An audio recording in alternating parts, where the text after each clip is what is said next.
Berdasarkan keterangan ahli Reni Kusumawardani dalam perkara ini memberikan keterangan terkait hasil asesmen dengan menggunakan multi method kepada terdakwa Kuat Ma'ruf, Ricky Rizal Wibowo, Richard Eliezer Pudiang Lumiu, Ferdi Sambo dan Putri Chandrawati. Namun berdasarkan fakta persidangan, maka kami akan menanggapi keterangan sebagai keterangan ahli yang mengatakan ada kesimpulan terkait peristiwa kekerasan seksual yang dialami oleh Putri Chandrawati bersesuaian dengan indikator dengan keterangan kredibel yang disesuaikan dengan kredibilitas asesmen dalam berbagai riset. Terdapat 7 indikator dalam keterangannya memenuhi, ada detail informasi, ada akurasi yang bersesuaian dengan pihak lain, dalam hal ini Richard Eliezer Pudiang Lumiu, Ricky Rizal Wibowo, Kuat Ma'ruf, dan Susi. Agar yang tersampaikan dapat terselesaikan secara teoritis. Kami menanggapi bahwa keterangan ahli Dr. Reni Kusumawardani terkait dengan kekerasan seksual yang dialami oleh saksi Putri Chandrawati bertentangan dengan keterangan ahli lain yang telah diambil sumpahnya dalam persidangan sebagai berikut.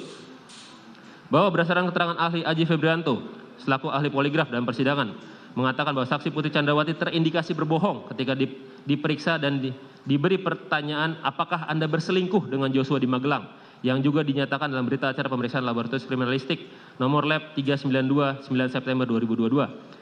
Bahwa berdasarkan keterangan ahli Prof. Muhammad Mustafa, ahli mengatakan pelecehan seksual dapat menjadi motif dalam perkara ini apabila dikuatkan dengan alat-alat bukti. Kemudian ahli mengatakan hasil psikologi forensik dapat digunakan namun dikuatkan oleh bukti lain, tidak boleh hanya bertumbuh pada satu saja.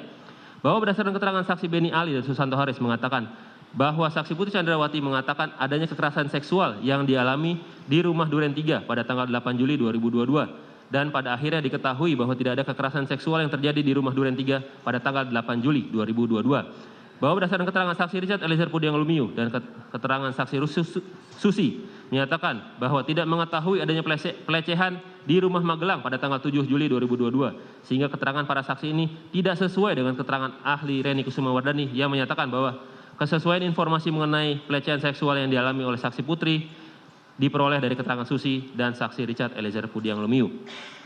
Kemudian dikaitkan dengan keterangan saksi Putri Chandrawati yang tidak mandi, membersihkan badan maupun mengganti pakaian setelah adanya dugaan pelecehan seksual, padahal ada saksi Susi sebagai ART perempuan yang dapat membantunya.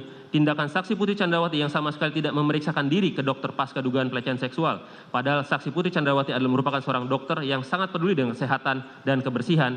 Adanya inisiatif dari saksi Putri Chandrawati yang masih meminta dan bertemu untuk berbicara dengan korban selama 10-15 menit dalam kamar tertutup setelah dugaan pelecehan. Tidak adanya tindakan saksi Ferdi Sambo meminta visum padahal saksi Ferdi Sambo sudah berpengalaman puluhan tahun sebagai penyidik, dan tindakan saksi Ferdi Sambo yang membiarkan saksi Putri Chandrawati dan korban berada dalam satu rombongan dan satu mobil yang sama untuk isoman di Duren 3, serta keterangan terdakwa Kuat Ma'ruf terkait duri dalam rumah tangga sehingga dapat disimpulkan tidak terjadi pelecehan pada tanggal 7 Juli 2022 di Magelang, melainkan perselingkuhan antara saksi Putri Chandrawati dan korban Nofriansyah Yosua Huta Barat.